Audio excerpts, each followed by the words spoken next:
All right, Mr. Taliaferro TV, how's everybody doing? Listen, this is one of the feel-good stories that's starting to feel really bad. If that's the quote you got to take from this, please take that one. This feel-good story now feels really bad. I'm from Memphis, Tennessee, but y'all know I got Knoxville ties. I spent 5 years in the city of Knoxville, 4 at the University of Tennessee. Knoxville was a great place to me. It changed my life. It took me out of Memphis and showed me that there was more to this world, right? There are some other good people, you know what I'm saying, from other races. I had not been around that a lot when I was in Memphis. Just telling y'all I was usually around black people. Went to Knoxville, I had to diversify myself a little bit. Knoxville, it's a lot of interracial relationship. It's a little bit progressive in regards to that world in comparison to Memphis, right? And I'm around all of it. I'm at the University of Tennessee. They're preaching diversity. You know what I mean? Salute to the University of Tennessee and some friends I got there. Anyways, this story about Keaton Jones, the Knoxville native. It was a feel-good story. If you have not, please check out my previous video about this story. It starts out one of those stories that you're so happy that this little kid had the courage to speak out about bullying. He's saying that he got bullied in his school. I can't even say report anymore and stuff like this. I don't even know anymore, right? This kid is saying he got bullied in school. Very emotional on camera. Just judging by the emotions of this kid, I would tend to believe something really did happen to this young man. Too emotional. It just felt too sincere. From his mom recording that video of him crying, begging for the bullying to stop, asking why bullies do what they do. From that video, it's went viral. A lot of people reached out. A lot of people like you and me, a lot of big time celebrities. They've created a GoFundMe account, and that's where the problem has occurred. This mom, we're seeing now that this mom, her name is Kimberly Jones, I believe. There's a Facebook pulled up. And now we're starting to see the truth. Let's put this on the screen real quick. This is supposedly this Kimberly Jones, who is clearly behind Confederacy. And she posted this in August. She said, "Dear butthurt Americans, if you aren't bleeding, no bones are sticking out, and you can breathe, stop crying. For the love. Some folks clearly never picked the switch. And before, if y'all start talking to me about metaphorical, emotional, financial, historical, blood, or brokenness, don't join a group." I think she's pretty much bringing up Black Lives Matter. I'm pretty sure of it, right? I think she's complaining about being America. It's that whole, if you're complaining about being America, go live somewhere else, right?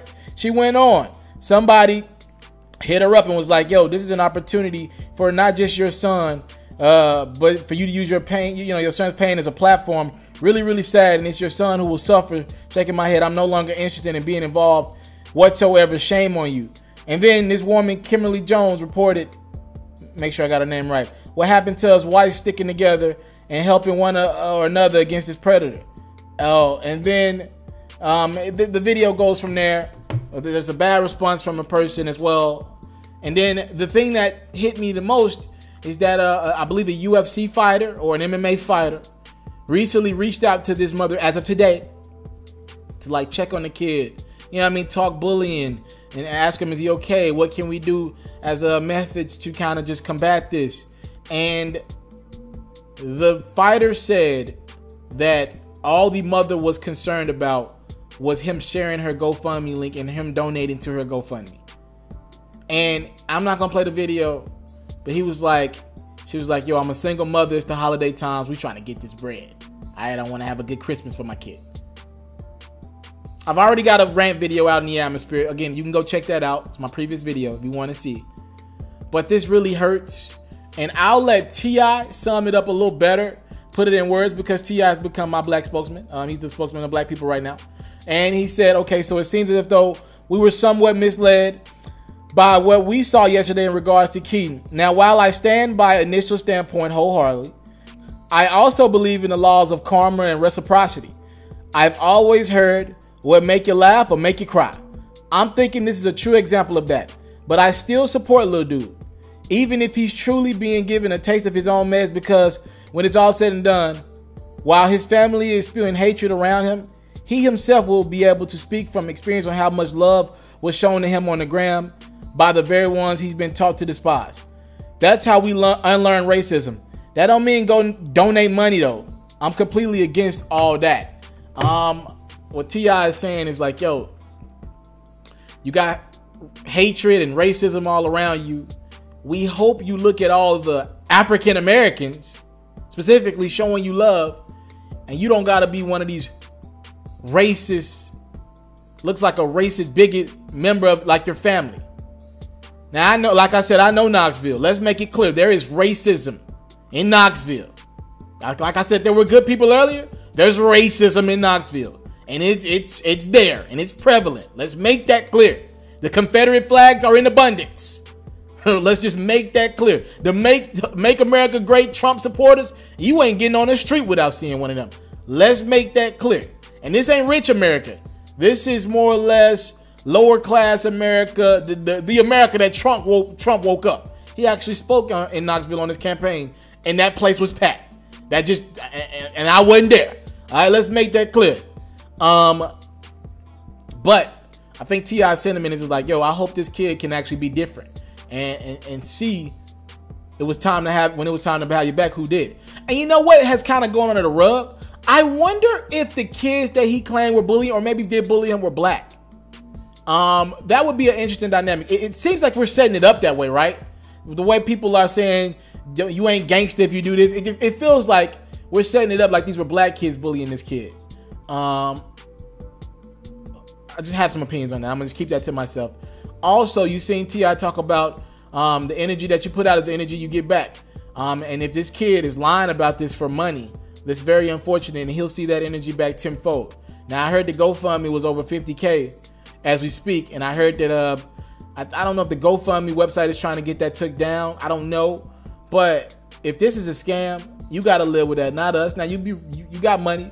But what I've learned about people with money is if you're a bad person and you don't know how to deal with money before you get money, typically if you do come up, I don't care if you win the lottery, typically the money will evaporate quickly because those same bad tendencies only heighten and only get worse with it. This is a very sad story, man. And this is supposed to be America's great field story today. You know what's starting to piss me off about America?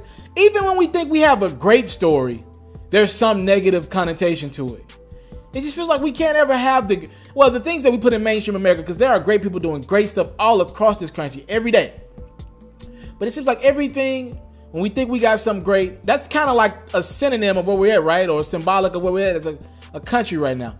Every time we do something that's really great, not make America great again, but something that's really great for another person, there's some little caveat to it. And that's really depressing, because I still believe this country is the best place to live in the world. But we got problems to clean up, and it's not the time for white America to be like, man, she's just one of a million. We don't think like, no. If you did this, you're a bad person. You did this ploy to get money. You're a terrible human being. And there are more people like that that exist. And we need to talk about these things. It should not just be my race looking stupid today. The other side should look stupid as well. And be like, yo, this doesn't represent us. We need to find a way to get that GoFundMe money out of here. You know what I mean? We need people to step up and be people. Because my race shouldn't feel stupid. We were just showing that we're progressing. Mr. Taliaferro TV, 100,000 subscribers is on the way. I don't know, man. Whatever, man. Sometimes you even ask yourself, and you never can give up. Sometimes you ask yourself, yo, are things ever going to change? Can you even change a racing person's mind? I'm out. I want to salute you, homie, you know, for building your own thing and doing your own thing, creating your own platform, your own website. I got one life to live out my dreams, and I'm giving this thing all I got. I interview celebrities. I talk sports. I represent the culture. Right now you're turning up on MrTaliaferro.com, shawty.